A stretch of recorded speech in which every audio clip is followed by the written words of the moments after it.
49 fertility centre మీకు అందిస్తుంది కేవలం 899 రూపాయలకి ఫర్టిలిటీ అసెస్మెంట్ ప్యాకేజ్. నిజంగా ఇది చాలా మంచి మాట. 16 సంవత్సరాల పిల్ల ఇప్పుడు ఫోన్లు చూసి చాలా మంది చెడిపోతున్నారు. ఈ ఫోన్ల వల్లనే నేరాలు ఘోరాలు ఎన్నెన్నో జరుగుతున్నాయి. అలాంటిది ఇది మంచి మెసేజ్ ఇవ్వకూడదు. ఫస్ట్ ఆఫ్ ఆల్ ఇవ్వకూడదు.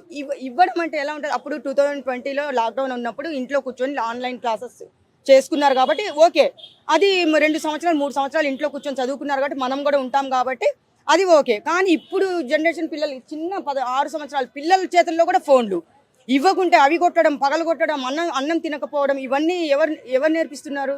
పిల్లలు ఏడుస్తున్నారని ఫోన్ ఇస్తారు చూసారా, మనం చేసే తప్పది. ఇవ్వకూడదు. ఇప్పుడు తల్లిదండ్రుల మీద వేస్తున్నారు. తల్లిదండ్రుల కన్నా కూడా ప్రైవేట్ స్కూళ్ళల్లో ప్రతి ఒక్కళ్ళు LKGకి ₹1,00,000 ఫీజు ఫోన్ లోనే అంతా ఉంటుంది. మరి అది కంట్రోల్ చేయాల్సిన బాధ్యత గవర్నమెంట్ ఉంది. 100% గవర్నమెంట్ ఉంది. ఇప్పుడు స్కూళ్ళల్లో కూడా ఫోన్లు పెట్టుకొని పోతున్నారు వాళ్ళు. మళ్ళీ స్కూళ్ళకి పోయి ఇండ్లకు ఏమన్నా పోతున్నారా? లేదు. ఆ ఫోన్లు తీసుకొని ఎక్కడెక్కడో తిరగడము, ఎవరెవరితోనో తిరగడం, ఇవన్నీ ఎట్లుందంటే జీవితాలు నాశనం అవుతున్నాయి. ఫోన్లతో చాలా జీవితాలు నాశనం అవుతున్నాయి. పిల్లల్ని పోగొట్టుకుంటున్నారు. ఇప్పుడు ఇప్పుడు మీరు చూస్తున్నారు ఫోన్లో ఏం చూసుకుంటారు? మనం సేఫ్టీ కోసమే ఇస్తాము. ఏంటి అమ్మ ఎక్కడున్నావు, ఎప్పుడు వస్తావు అని చెప్పి మనం సేఫ్టీ కోసం ఆడపిల్లలకి ఇచ్చినప్పుడు అలా చేయట్లా వాళ్ళు. మన ఇంటికి రాక తల్లిదండ్రుల్ని ఏడిపించుకుంటూ, అందరినీ బాధ పెట్టుకుంటూ, ఇట్లా బాయ్ ఫ్రెండ్ అంటాడు, బాయ్ ఫ్రెండ్తో తిరుగుతారు, మళ్ళీ గర్ల్ ఫ్రెండ్ అంటే గర్ల్ ఫ్రెండ్తో తిరుగుతారు. తర్వాత ఏమవుతుంది? తర్వాత వాళ్ళ ఇంట్లో వాళ్ళ అబ్బాయిని పోగొట్టుకుంటారు, మన ఇంట్లో మన అమ్మాయిని పోగొట్టుకుంటారు. ఈ ఫోన్ల వల్ల ఎంత అంటే నిజంగా చాలా దారుణంగా తయారైపోయింది. ఏం చూస్తారో ఏం చేస్తారో మరి తెలియదు. కానీ చిన్న పిల్లల మీద 4 సంవత్సరాలు 5 సంవత్సరాల పిల్లల మీద అఘాయిత్యాలు జరగడానికి కారణం కూడా ఒక్క ఫోనే. ఫోన్ గురించి మనం చూస్తున్నాం. మనం అందరు మీకు కూడా తెలిసే ఉంటుంది ఫోన్లో ఏమేం చేస్తారో వాళ్ళు. ఇంకా ఇన్స్టా అంటారు, ఫేస్బుక్లు అంటారు, ఇవన్నీ తోలు అని చెప్పేసి ఎంతమంది జీవితాలు నాశనం చేసుకుంటున్నారు దానివల్ల. తల్లిదండ్రులు తిడుతున్నారు. ఎందుకు? అరే కొంతమంది ఎట్లుంటారు అంటే అబ్బా మా అమ్మాయి ఏడుస్తుంది, మా అబ్బాయి ఏడుస్తున్నారు, ఫోన్ ఇచ్చేస్తున్నారు. అది కూడా తప్పే. తల్లిదండ్రులు అంటారు. ఎందుకన్నారు? చాలామంది ఇప్పుడు సోను సూద్ గారు ఎందుకంటే పిల్లలు బాగుండాలి, పిల్లల భవిష్యత్తు బాగుండాలి, వీళ్ళు చదువుకునే పిల్లలు చదువు వరకే ధ్యాస పెట్టాలి, మిగతా దాని మీద పోకూడదు. ఇప్పుడు వెళ్తారు కాలేజీలకి, చూస్తున్నారు కదా, కళ్ళతో చూస్తున్నారు కదా లోపల ఏం జరుగుతుందో. ఇటు వచ్చేస్తారు అందరూ.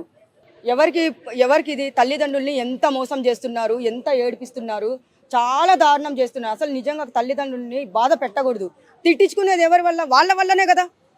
పిల్లలు ఇట్లా చేస్తున్నారు, మనల్ని అంటారు, ఏంటమ్మా నీ కూతురికి ఫోన్ ఇచ్చావు, చూడుపో నీ కూతురు ఎక్కడెక్కడ తిరుగుతుంది అని ఆ మాట అనిపించుకుంటున్నారు. చాలా మంది అనిపించుకుంటున్నారు.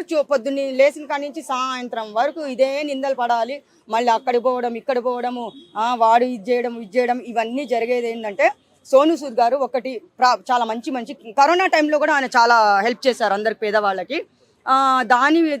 ఆయన గురించి మాట్లాడుకోవాలంటే చాలా మహానుభావుడు ఆయన.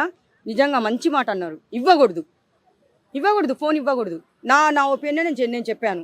అది ఇంకా ఓకే మేడం. అట్లాగే AI వచ్చింది, దీని వల్ల పక్కన పులి వెళ్తున్నట్టు కూడా వీడియోలు తీసి పెడుతున్నారు. మరి చాలా మందికి ఉద్యోగాలు కూడా పోతున్నాయి అంట. మరి దీన్ని ఏమైనా కంట్రోల్ చేయగలరా గవర్నమెంట్ లో? ఏమైనా చేయలేరా? గ్రాఫిక్సా అంటే ఇప్పుడు రాజమౌళి సినిమా వస్తే మొత్తం గ్రాఫిక్సే ఉంటాయి, అలానే చేస్తున్నారా?